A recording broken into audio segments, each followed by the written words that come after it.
घना गोष्ठी कथार पड़ी मत मारी नई को फिंगी देला मु नई स्रोत भासी भासी गोटे सफल पड़ी पहुंचली से मत उद्धार करी नुआ जीवन से बेईमान ए रानी तुम्हें कौन ऐसा बाहर तमें तो मो जीवन रे आरंभ तमें ही शेष ए प्रतिशत के बदल नहीं खाती केमिति वो जीवन को भरोसा नहीं रानी वो जीवन को भरोसा नहीं समान मते केमिति खोजु छथि जेते बेले पाइबे मो जीवन नु मारी देबे बरं बरं भलो हबो तुम आउ कोठी मैरिज करि जाओ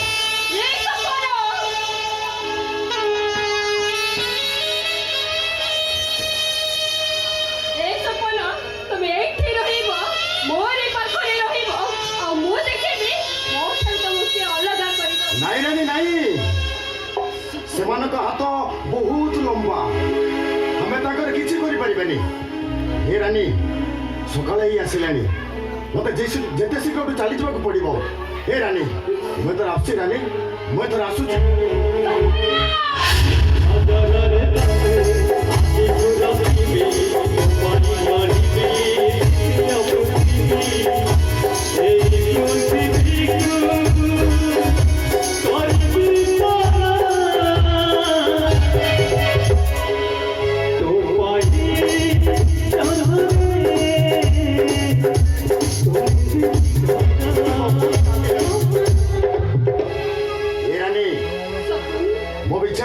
तुम बहुत कांदिले आउ कांदबनी रानी अपेक्षा कर मो मन कहूँ आमर दुख राति सरी सरी आसुचे अपेक्षा कर रानी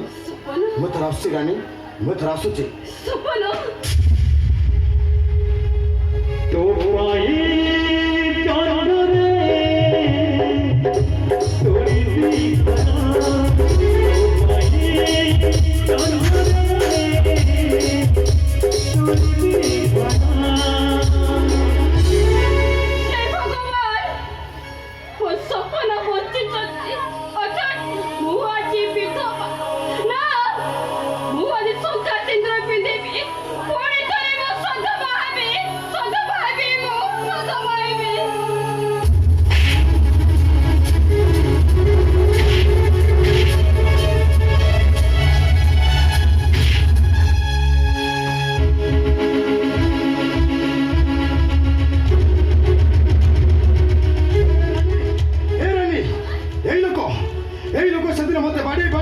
नदी को नहीं भेंगी देइथिला ऐसे ही लोक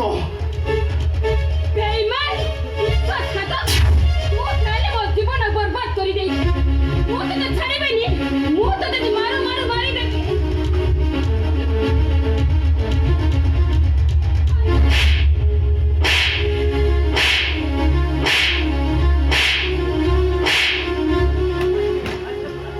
चलो मारी दे मते मारो मारो मारी दे गले गोटे कलंकित अध्याय सरीजी मारिदे मते तू मारिदे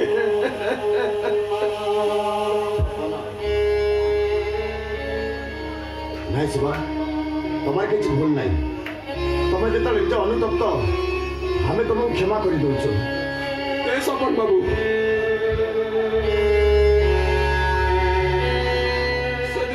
सेदिन मु जानी नथिली कि तमे ही मो सब रानी रो स्वामी बोली मते क्षमा कर दियो सपन बाबू ନାଇଁ ଶିବା ତମକୁ ଆଉ କ୍ଷମା ମାଗିବାକୁ ପଡ଼ିବନି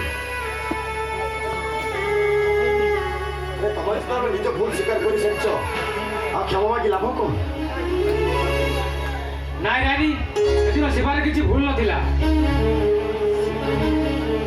ବାପର ଠିକଣା ଖୋଜିବାକୁ ଯାଇ ଏମିତି ଅନ୍ଧ ହୋଇଯାଇଥିଲା ଯେ ସେମାନେ ତାକୁ ଯାହା କହୁଥିଲେ ତାଙ୍କ କଥାରେ ଉଠ୍ପସ ହଉଥିଲା ଆଜିଠୁ ରାନୀ ତ ଶଙ୍କା ସିନ୍ଦୁରକୁ କେହି ଛଡ଼େଇ ନେଇ ପାରିବେନି ଯେତେ ଦିନ ଯାଇ ମୁଁ ବଞ୍ଚିଛି ତ ଶଙ୍କା ସିନ୍ଦୁରକୁ ମୁଁ ରକ୍ଷା କରିବି ଯୋଉ ହାତରେ ମୁଁ ତତେ ବିଧବା କରିଥିଲି ଆଜି ମୁଁ ତତେ ସେଇ ହାତରେ ସଦବା କରିଦେବି ଶିବା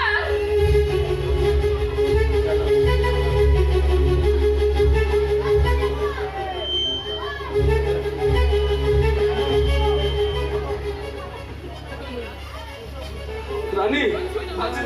ଆଜି ତୋ ଖୁସି ମିଳିଗଲା ଆଉ ତୁ କେବେ କହିବୁନି କି ମୋ ଆଖିର ଜନମ କାନ୍ଦିବା ପାଇଁ